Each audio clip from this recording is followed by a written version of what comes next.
பனை ஓலை வீட்டில் இறால் குழம்பு. துணிக்குருவி ரொம்பவும் ஏழை. தான் புருஷன் இறந்ததுக்கு அப்புறமா அவளுடைய ஒரே ஒரு பொண்ணான புஜ்ஜிய வளர்க்கறதுக்காக அவளால முடிஞ்ச வரைக்கும் கஷ்டப்பட்டு உழைச்சுக்கிட்டு இருந்தா. அவங்க வாழ்ந்துகிட்டு இருந்தது ஒரு பனை ஓலை வீட்டுல. அந்த வீடு ரொம்ப சின்னது. ஒரு காத்தடிச்சா கூட அந்த வீடு அசையும். மழை பெஞ்சா வீட்டுக்குள்ள தண்ணி சொட்டும். வீட்டுக்குள்ள தண்ணியே வந்துரும். ஆனாலும் கூட துணி யாருக்கிட்டயுமே கைய நீட்டாம தான் ஒரு பொண்ணுக்கு எந்த ஒரு கஷ்டமும் வராம அவளை பாசமா பாத்துக்கிட்டு இருந்தா. ஒரு நாள் புஜ்ஜிக்குருவி விளையாடிக்கிட்டே மகிக்கழுகோட வீட்டுக்கிட்ட போனா. அங்க மகிக்கழுகு சோட்டுக்கிளி 2 பேரும் சேர்ந்து விலை ரொம்பவும் அதிகமான இறால் குழம்பு செஞ்சுக்கிட்டு இருந்தாங்க. அந்த வாசம் புஜ்ஜிக்கு ரொம்பவும் பிடிச்சு போச்சு. அந்த வாசம் வந்ததை பார்த்ததுமே அவளுக்கு வயிற்றுக்குள்ள பசியும் கிள்ளுச்சு. உடனே அவ அவங்க வீட்டுக்குள்ள போனா. ஆசையா, சோட்டு அத்தை, நீங்க என்ன சமைச்சுக்கிட்டு இருக்கீங்க? இது பாக்குறதுக்கு வெள்ளையா சிகப்பா ரொம்ப நல்லா இருக்கே. இந்த குழம்பு மனம் ரொம்பவும் நல்லா இருக்கு. இந்த மாதிரி ஒரு குழம்பு நான் சாப்பிட்டதே இல்ல. எனக்கு இதை பார்க்கும்போது சாப்பிடணும் போல ஆசையா இருக்கு. எனக்காக ஒரே ஒரு பீஸ் கொடுக்குறீங்களா? நானும் சாப்பிட்டு பார்க்குறேன் ப்ளீஸ் அப்படின்னு புஜ்ஜி கேட்டதும் சோட்டு கோவமா, என்னது, உனக்கு எறா குழம்பு வேணுமா? எறா கிலோ எவ்வளோனாவது தெரியுமா? உங்க அம்மா நாள் பூரா சம்பாதிச்சாலும் அந்த பணத்துல இந்த எறாவை 1/4 கிலோ வாங்க முடியாது. இதுக்கு நாங்க நிறைய செலவு பண்ணிருக்கோம். நிறைய மசாலா போட்டு செஞ்சிருக்கோம். உன்ன மாதிரி ஏழைங்க சாப்பிடுற குழம்பு கிடையாது இது. போ, உங்க அம்மா வச்சு கொடுக்குற கஞ்சியை குடி. ஆமா புஜ்ஜி, நீ தினமும் இந்த மாதிரி எல்லாம் நான்வெஜ் சாப்பிட மாட்டல. திடீர்னு இந்த மாதிரி எல்லாம் சாப்பிட்டா உனக்கு ஜீரணமாகாது. உங்க அம்மா உனக்காக எப்பவுமே காய்கறி குழம்பு, பருப்பு குழம்பு, கீரை குழம்புன்னு செஞ்சு கொடுப்பால. அதுதான் உன் உடம்புக்கு ரொம்ப நல்லது. இங்க நின்னுக்கிட்டு ஆசையா பாத்துக்கிட்டு இருக்காத. அப்புறம் எங்களுக்கு கண்ணு பற்ற போகுது. அதுக்கப்புறம் எங்களுக்கு தான் வயிறு வலி வரும். அதை கேட்டதும் பாவம் புஜ்ஜி ரொம்பவும் கவலையோட, நான் ஒன்னும் உங்களை பார்த்து கண்ணு வைக்கல அத்தை. அந்த வாசத்தை பார்த்தது எனக்கு சாப்பிடணும் போல இருந்துச்சு, அவ்வளவுதான். நான் இதுக்கப்புறம் உங்ககிட்ட எதுவுமே கேட்க மாட்டேன். இந்த குழம்பு இல்லைனாலும் இதை விட நல்ல சுவையான குழம்பை எங்க அம்மா எனக்காக சமைச்சு கொடுப்பாங்க. இனிமே எது வேணும்னாலும் நான் அவங்க கிட்டயே கேட்டுக்கிறேன். உங்ககிட்ட நான் கேட்கவே மாட்டேன். சோட்டு மஹி 2 பேருமே புஜ்ஜிய ரொம்பவும் அவமானப்படுத்தி அனுப்பிட்டாங்க. பாவம் புஜ்ஜி அழுதுகிட்டே அவங்க அம்மா கிட்ட ஓடி வந்தா. துணி வீட்டுக்கு வந்து பசியோட இருக்கிற தான் பொண்ணுக்காக சமையல செஞ்சுக்கிட்டு இருந்தா.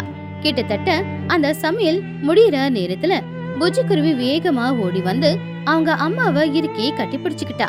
அப்போ புஜ்ஜியோட கண்ணெல்லாம் கலங்கி இருந்துச்சு. துணி ரொம்ப பதட்டமா, புஜ்ஜிமா என்னமா ஆச்சு? ஏன் கண்ணெல்லாம் கலங்கிருக்கு? உன்னை யாராச்சும் ஏதாவது சொன்னாங்களா? உன்னை யாராவது அடிச்சாங்களாமா?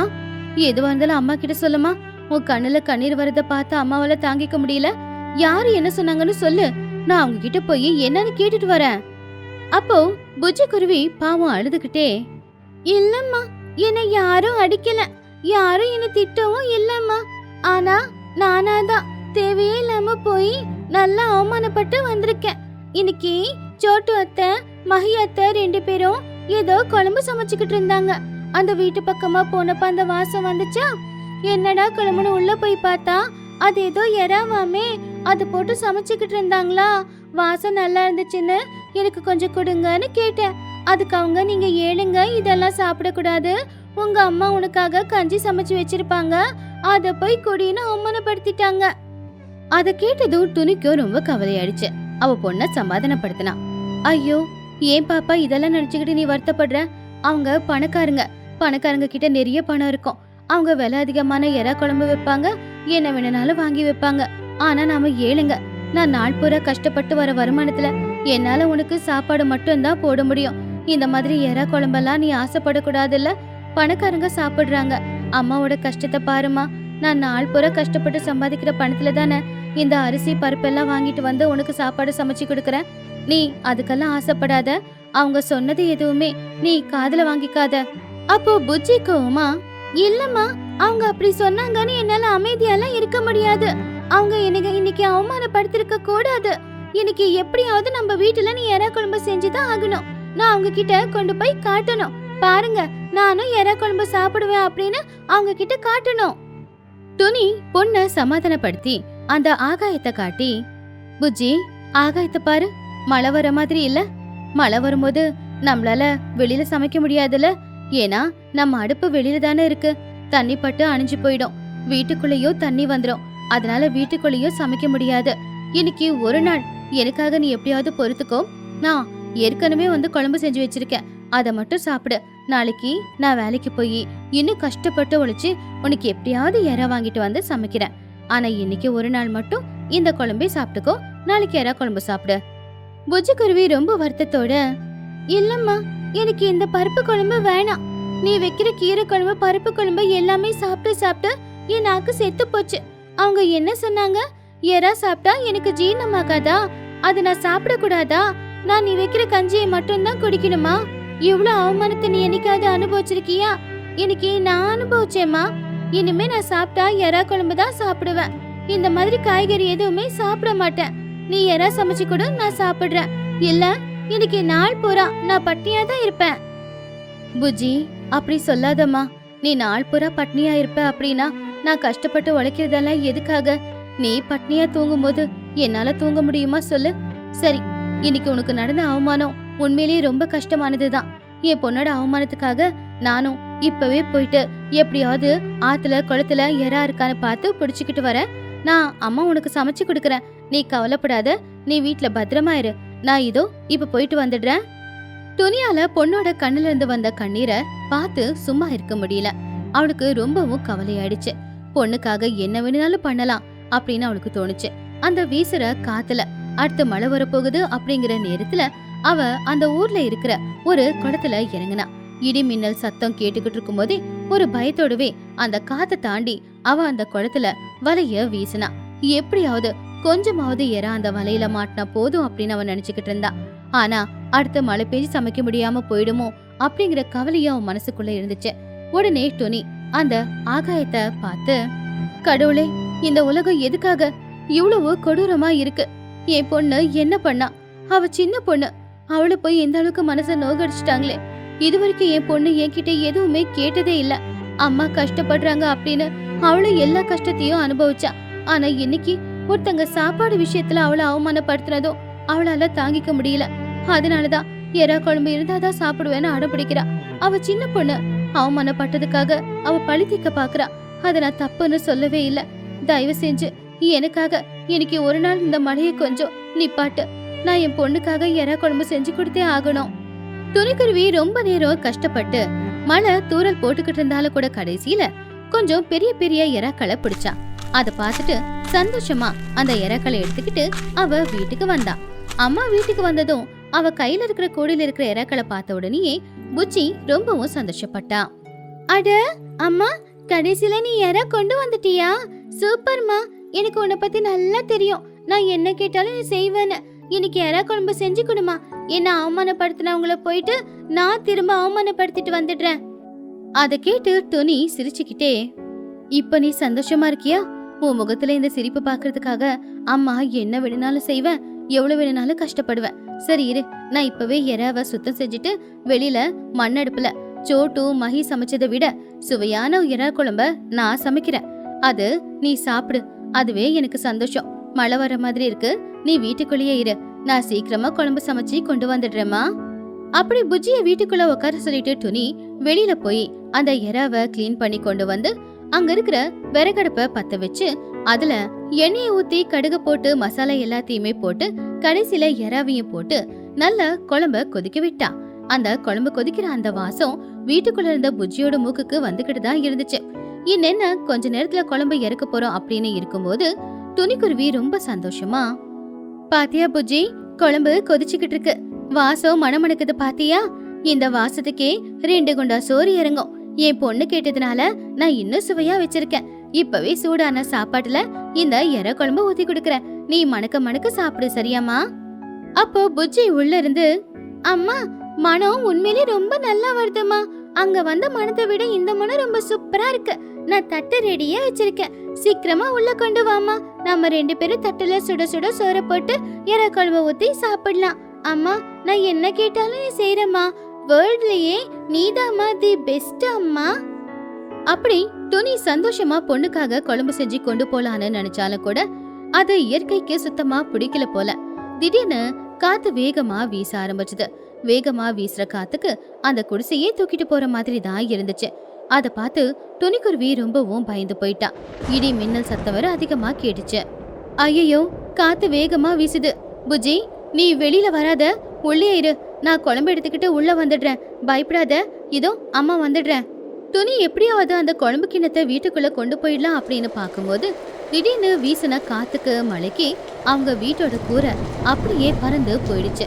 இப்ப வீட்டுக்குள்ளெல்லாம் தண்ணி. அங்க இருக்கிற பனை ஓலை எல்லாமே காத்துல பறந்து போய்கிட்டு இருந்த அந்த நேரத்துல துணி ஆசை ஆசைய புஜ்ஜிக்காக செஞ்ச குழம்பு கூட அந்த காத்துல அப்படியே குண்டாவோட சாஞ்சிடுச்சு. குழம்பெல்லாம் மண்ணோட மண்ணா போய் வீணா போச்சு. துணி புஜ்ஜி 2 பேரும் மட்டும் இப்போ உசுரோட இருந்தாங்க. அவங்க 2 பேரும் ரொம்பவுமே கவலைப்பட்டாங்க. அம்மா, அம்மா, நம்ம பனவோல வீடு காத்துக்கு பறந்து போயிடுச்சுமா. எனக்கு ரொம்ப பயமா இருக்குமா. அம்மா, என்னை காப்பாத்துமா. அப்போ துணிக்குருவி புஜ்ஜிய பிடிச்சுக்கிட்டு, புஜ்ஜி அழாதம்மா, அம்மா இருக்கல, அம்மா இருக்கும்போது உனக்கு எதுவும் ஆகாது. துணி கீழே கொட்டி போன குழம்ப பார்த்து, ஐயோ, என் பொண்ணுக்காக வச்ச குழம்பு இப்படி மண்ணோட மண்ணா போயிடுச்சே. கடவுளே, உனக்கு கொஞ்சமாவது கருணை இருக்கா? என் பொண்ணுக்காக ஆசை ஆசையா செஞ்ச குழம்பு இப்படி கொட்டிட்டியே, உனக்கெல்லாம் மனசாட்சியே இல்லையா? பயங்கரமா மழை பெய்ய ஆரம்பிச்சது. பெரிய பெரிய மழை துளிங்க. துணி புஜ்ஜி 2 பேரும் அவங்க வீட்டோட நிலைமைய பார்த்து ரொம்பவும் வருத்தப்பட்டாங்க. இப்போ வீட்டுக்கு மேல கூரை இல்ல, அதே மாதிரி அவங்க சாப்பிட்றதுக்காக செஞ்ச எறா குழம்பும் இல்ல. அவங்களுக்குன்னு உதவி செய்ய யாருமே இல்ல. 2 பேருமே அந்த மழையில நனைஞ்சுக்கிட்டு அப்படியே தான் நின்னுக்கிட்டு இருந்தாங்க. அம்மா, எனக்கு பசிக்குது. நான் சாப்பிடணும்னு ஆசைப்பட்ட இந்த எறா குழம்பு மண்ணோட மண்ணா போயிடுச்சு. தலையெழுத்துங்கிறது உண்மைதான் போலம்மா. நாம ஏழைங்க இந்த மாதிரி குழம்பெல்லாம் சாப்பிட முடியாது போல. அதுக்கெல்லாம் ஒரு அதிர்ஷ்டம் இருக்கணும். இப்போ நமக்கு வீடு கூட இல்ல, மழையில நனைஞ்சுக்கிட்டு இருக்கோம். நாம அடுத்து என்னமோ பண்ண போறோம். புஜ்ஜி அப்படி சொன்னதை கேட்டதுமே பாவம் துணி கண்ணுல கண்ணீர். வேணாமா, அப்படி சொல்லாத. உங்க அம்மா உயிரோட இருக்கிற வரைக்கும் உன்னோட ஆசை எல்லாத்தையுமே நான் நிறைவேற்றுவேன். இந்த குழம்பு கொட்டி போச்சுன்னா என்ன, அம்மா தான் இருக்கல. உனக்கு நிச்சயமா இன்னொரு நாள் இதே எறா குழம்பு நான் பண்ணி கொடுப்பேன். நீ கவலைப்படாத. கடவுளே, யாரும் இல்லாதவங்களுக்கு கடவுள் இருப்பான்னு எல்லாருமே சொல்லுவாங்க. ஆனா நீ கூட எங்களை கஷ்டப்படுத்துற அப்படின்னா எங்களுக்கு உண்மையிலேயே யாருமே இல்லதா. அப்படி துணிக்குருவி புஜ்ஜி குருவி 2 பேருமே மலையில நின்று நனைஞ்சுக்கிட்டே ஆகாயத்தை பார்த்து அந்த கடவுளை அவங்க கோவத்துல திட்டிக்கிட்டே இருந்தாங்க. அவங்க வீடு அந்த தண்ணியில மெதுவா அடிச்சுக்கிட்டு போய்கிட்டே இருந்துச்சு. இப்ப அவங்களுக்கு தங்குறதுக்கு வீடும் இல்ல, சாப்பிடுறதுக்கு சாப்பாடும் இல்ல, பட்னியா தான் இருந்தாங்க. இயற்கையோட விபத்துக்கு நடுவுல மாட்டிக்கிட்ட அந்த அம்மா பொண்ணோட பாசக்கதை ரொம்பவும் கோரமா இருந்துச்சு. இந்த மழை காத்து அவங்க வாழ்க்கையில எப்பவும் மறக்க முடியாத ஒரு கசப்பான நினைவை கொடுத்துட்டு போச்சு. பிசினாரி காகம். பறவைங்களோட கிராமத்துல அது வெயில் காலம். நாளுக்கு நாள் வெயில் அதிகமாயிக்கிட்டு இருந்துச்சு. அந்த ஊர்ல யார் வீட்லயுமே ஃப்ரிட்ஜ் இல்ல.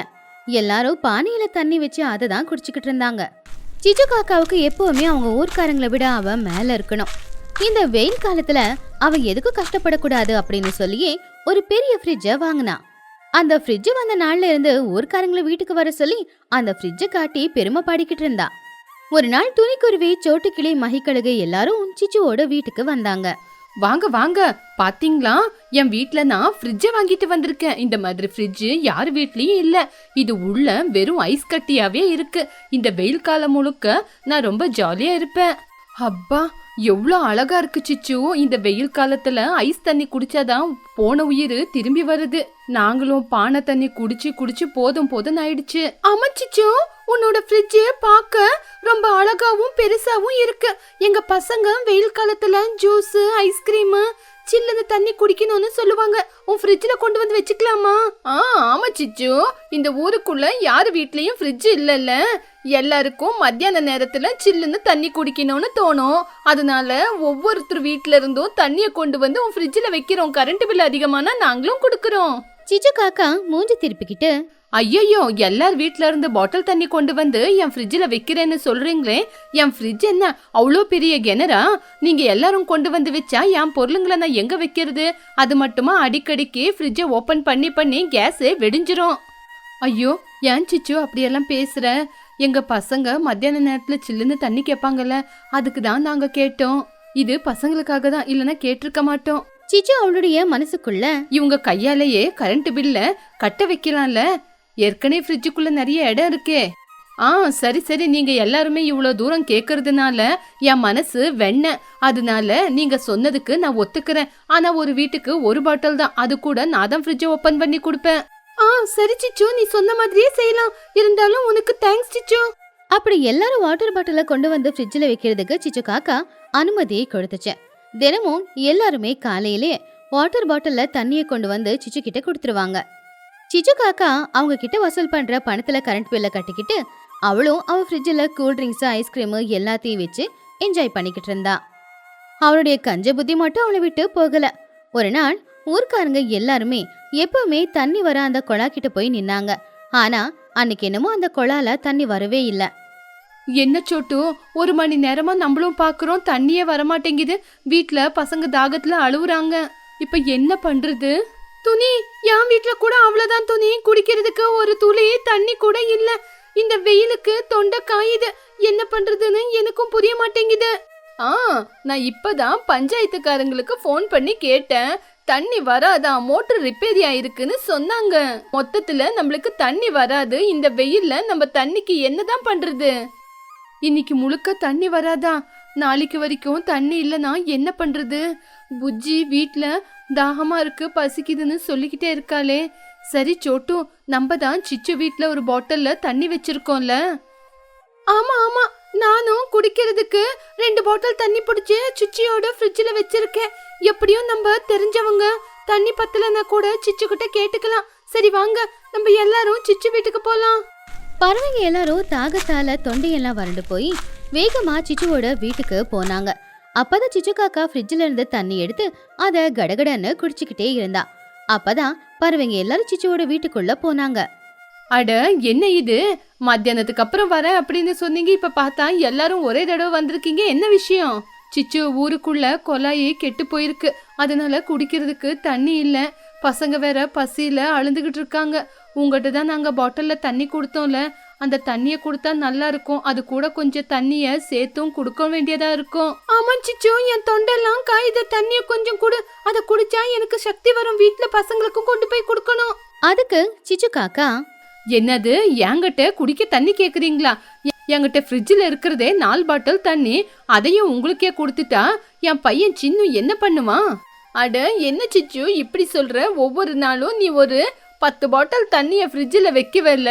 நம்ம எல்லாரும் அக்கம் பக்கம் இருக்கிறவங்க கஷ்டத்துல இருக்கும்போது உதவி செஞ்சுக்கணும். நீ என்ன ஒரே தடவை தண்ணி இல்ல அப்படின்னு சொல்ற? ஃப்ரெண்ட்ஸா இருந்தாலும் கரண்ட் பில்ல நான் தானே கொடுக்கறேன். நீங்க பாட்டில்ல கொண்டு வந்து வச்சிங்களே அந்த தண்ணி கூட, அது கரையிறதுக்கு நைட் ஆயிடும். அப்படியே கொடுத்தா என்ன கடிச்சுக்கிட்டு சாப்பிடுவீங்களா நீங்க? சிச்சு, காலையில வச்ச தண்ணி அவ்வளோ சீக்கிரம் ஐஸ் கட்டியா மாறி போயிடுச்சா? புஜ்ஜி ரொம்ப தாகத்துல கஷ்டப்பட்டுக்கிட்டு இருக்கா. தயவு செஞ்சு முதல்ல அவளுக்கு குடிக்க கொஞ்சம் தண்ணி கொடு. அதுக்கு சிச்சு, அப்பப்பா என்ன தலைவலி, நீங்க இங்க இருந்து கிளம்பி போக மாட்டீங்க. இருங்க, தண்ணிய கொண்டு வர. சிச்சு உடனே போய் ஒரு பெரிய பிளாஸ்டிக் மக்குல தண்ணியை எடுத்துக்கிட்டு வந்தா. எல்லாருமே ஆசையா பாத்துக்கிட்டு இருந்தாங்க. அப்போ சிச்சு காக்கா அந்த பிளாஸ்டிக் மக்குல இருக்கிற தண்ணிய சொட்டு சொட்டா எல்லாருடைய கையிலயும் வச்சா. எல்லாரும் ரொம்ப ஆச்சரியப்பட்டாங்க. என்ன சிச்சு, கையில 2 துளி தண்ணிய கொட்டுற, இத குடிச்சா தாகம் தீந்துருமா என்ன? குடிக்க ஒரு கிளாஸ் தண்ணிய கொடுக்க மாட்டியா? இங்க பாருங்க, என்கிட்ட அவ்வளோலாம் உங்களுக்கு குடுக்கறதுக்கு தண்ணி இல்ல. என் ஃப்ரிட்ஜ் என்ன அவ்வளோ தண்ணிய ஸ்டோர் பண்ணி வைக்குமா என்ன? நீங்க ரொம்ப நாள் கரண்ட் பில்லு கொடுத்ததுனால சும்மா இருக்கேன். இப்ப நான் உள்ள போறேன். சிச்சு காக்கா கோவமா உள்ள போய் கதவை சாத்திக்கிட்டா. பாவம் பறவைங்க எல்லாரும் சின்ன குழந்தைங்களுக்கு கூட இவ குடிக்க தண்ணி குடிக்கலையே அப்படின்னு வருத்தப்பட்டு கண்ணுல கண்ணீர் விட்டு அழ ஆரம்பிச்சாங்க. வேற எதுவும் செய்ய முடியாம எல்லாரும் சிச்சுவோட வீட்டை விட்டு வெளியில வந்துட்டாங்க. இது எல்லாத்தையும் வீட்ல இருந்த சின்ன காக்கா பாத்துக்கிட்டு தான் இருந்தான். அவனுக்கு ரொம்ப கவலையா இருந்துச்சு. அதனால அவன் அவங்க அம்மா கிட்ட, அம்மா என்னம்மா, ஏமா இப்படி பண்றீங்க? நம்ம ஃப்ரிட்ஜ் நிறைய எவ்வளோ தண்ணி இருக்கு. துணி ஆண்டி, சோட்டு ஆண்டி வந்து தண்ணியை கேட்கும் போது நம்ம வீட்டுல தண்ணி இல்லைன்னு சொல்லி அனுப்பிட்டீங்க. ஏங்கம்மா நீங்க இந்த மாதிரி எல்லாம் பண்றீங்க? டே சின்ன, உனக்கு தெரியாதுடா, நம்ம ஃப்ரீயா கொடுத்தா எப்பவுமே வந்து ஃப்ரீயாவே கேட்பாங்க. வீட்டுல இருக்கிற தண்ணி எல்லாம் அவங்களுக்கே எடுத்து கொடுத்துட்டா அதுக்கப்புறம் நம்ம என்னத்தை குடிக்கிறது? அம்மா நீங்க நன்றி எல்லாம் மறந்துட்டீங்க. ஒரு வாரம் நீங்க வேலை இருக்குன்னு ஊருக்கு போயிருந்தீங்க. அப்ப நான் அவங்க வீட்டுல தானே இருந்தேன். அவங்க என்ன எவ்வளவு நல்லா பாத்துக்கிட்டாங்க தெரியுமா? அதுக்கு சிச்சு, யாரும் துணி மகி சோட்டு இவரே தானே? ಹೌದಮ್ಮ, ನೀನು ಸಿಟಿಗೆ ಹೋದ್ಮೇಲೆ ಎಲ್ಲರೂ ನನ್ನ ಎಷ್ಟು ಚೆನ್ನಾಗಿ ನೋಡ್ಕೊಂಡ್ರು, ಅವರ ಮಕ್ಕಳ ಹಾಗೆ ನೋಡ್ಕೊಳ್ತಾ ಇದ್ರು. ನನಗೆ ಹಸಿವಾದಾಗೆಲ್ಲ ತುನಿ ಅತ್ತೆ ಚೆನ್ನಾಗಿ ಅಡಿಗೆ ಮಾಡಿ ಕೊಡ್ತಿದ್ರು. ಚೋಟು ಆಂಟಿ ಕೂಡ ನನಗೆ ಐಸ್ ಕ್ರೀಮು ಚಾಕ್ಲೇಟು ಎಲ್ಲವನ್ನು ಫ್ರೀಯಾಗಿ ಕೊಡ್ತಾ ಇದ್ರು. ಅವರ ಮಕ್ಕಳು ಬುಜ್ಜಿ ಬನ್ನು ಅವ್ರಿಗೆ ಕೊಟ್ಟಿರೋದನ್ನ ನನಗೆ ಕೊಟ್ಟು ಹಂಚ್ಕೋತಾ ಇದ್ರು. ನನಗೆ ನಿನ್ನ ನೆನಪೇ ಆಗದಷ್ಟು ಚೆನ್ನಾಗಿ ನೋಡ್ಕೊಂಡ್ರು. சிச்சு அமைதியா கேட்டுக்கிட்டு இருந்தா. அவ முகத்துல ஒரு மாற்றம் இருந்துச்சு. ஆனா நீங்க அவங்களுக்கு தண்ணி அவ்வளோ தாகமா இருக்கும் போது அவங்களுக்கு குடிக்க கூட ஒரு கிளாஸ் தண்ணி கொடுக்க மாட்டேங்கிறீங்க.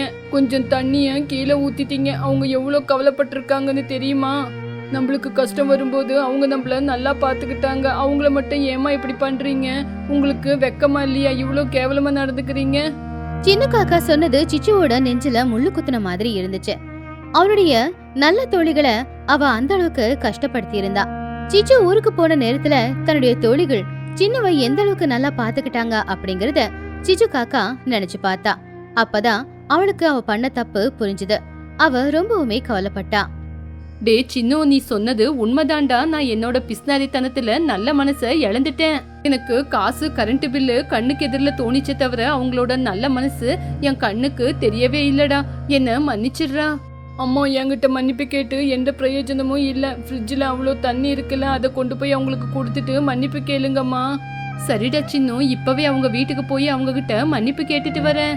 சிச்சு காக்கா உடனே அவளுடைய ஃப்ரிட்ஜை திறந்து அதுல எவ்வளவு வாட்டர் பாட்டில்ஸ் இருந்துச்சோ எல்லாத்தையும் எடுத்துக்கிட்டு துணியோட வீட்டுக்கு போனா. அங்க துணியோட வீட்டுல மகிக்கழுகு, சோட்டுக்கிளி, பன்னு, புஜ்ஜி, துணி எல்லாருமே உக்காந்துக்கிட்ட நேரம் சிச்சு போய், துணி, மகி, இந்தாங்க உங்களுக்கு குடிக்க தண்ணி. யாருக்கு எவ்வளவு வேணும் குடிங்க. பசங்களா வாங்கப்பா, வந்து குடிங்க வாங்க. துணி ஆச்சரியமா, என்ன சிச்சு, இப்பதானே குடிக்க தண்ணி இல்ல அப்படின்னு சொல்லி ஒரு துளி தண்ணிய மட்டும் கொடுத்தேன். ஆனா இப்போ இவ்வளவு பாட்டில்ஸ் கொண்டு வந்திருக்க, என்ன இருக்கு உனக்கு? அப்போ சிச்சு அழுதுகிட்டே, துணி, என்ன மன்னிச்சிடுங்க. என்னோட பிஸ்னாரி தனத்தினால நான் இவ்ளோ பெரிய தப்பு செஞ்சுட்டேன். சின்னு என்கிட்ட சொன்னான், நான் சிட்டிக்கு போயிருந்தப்போ என் பையனை நீங்க தான் எல்லாருமே பத்திரமா பாத்துக்கிட்டீங்கன்னு. அவன் சொன்னப்பதான் எனக்கும் புத்தி வந்துச்சு. பாவம் பசங்க தண்ணி இல்லாம தவிக்கிறாங்க. வாங்க பசங்களா வாங்க, இந்தாங்க தண்ணி குடிங்க. வந்து இப்படி உக்காந்து முதல்ல தண்ணிய குடிங்க. சிச்சு, அழுவாத சிச்சு, நம்ம எல்லாரும் ஃப்ரெண்ட்ஸ் தானே. ஒருத்தருக்கு ஒருத்தர் உதவி பண்ணிக்கிறது தான் நம்மளோட பெரிய தர்மம். ஆமா சிச்சு, நீ இப்போ அத பத்தி எல்லாம் கவலைப்படாத. இப்போ பசங்களுக்காக இவ்ளோ தண்ணி கொண்டு வந்திருக்கல, அதுவே எங்களுக்கு பெரிய சந்தோஷம்தான். பசங்க எல்லாம் தாகமா இருக்காங்க, முதல்ல அவங்களுக்கு குடிக்க தண்ணி கொடு. புஜ்ஜி, பன்னு, வாங்க பசங்களா, இந்தாங்க உங்களுக்காக தான் தண்ணிய கொண்டு வந்திருக்கேன். இனிமே என் ஃப்ரிட்ஜ் தண்ணிய நீங்க எப்ப வேணாலும் வந்து குடிக்கலாம். இந்த தண்ணி ரொம்ப ஜில்லுன்னு இருக்கு. போன உயிரை திரும்பி வந்துருச்சு. ஆமா அத்தை, உங்களுக்கு ரொம்ப தேங்க்ஸ் அத்தை. அப்படி சிச்சு காக்கா கொண்டு வந்த அந்த தண்ணியை குடிச்சு எல்லாருமே அவங்க தாகத்தை தீர்த்துக்கிட்டாங்க. அப்படி சிச்சு காக்கா அன்னையில இருந்து அவளுடைய கஞ்சத்தனத்தை முழுசாவே விட்டுட்டா. சின்ன காக்கா அவனுடைய அம்மா கிட்ட வந்த மாற்றத்தை பார்த்து ரொம்பவும் சந்தோஷப்பட்டான். அன்னையில இருந்து சிச்சு காக்கா அவளுடைய கஞ்சத்தனம் எல்லாத்தையுமே விட்டுட்டு தன்னுடைய தோழிகளோட ரொம்ப சந்தோஷமா அவளுடைய வாழ்க்கைய வாழ்ந்துகிட்டு இருந்தா.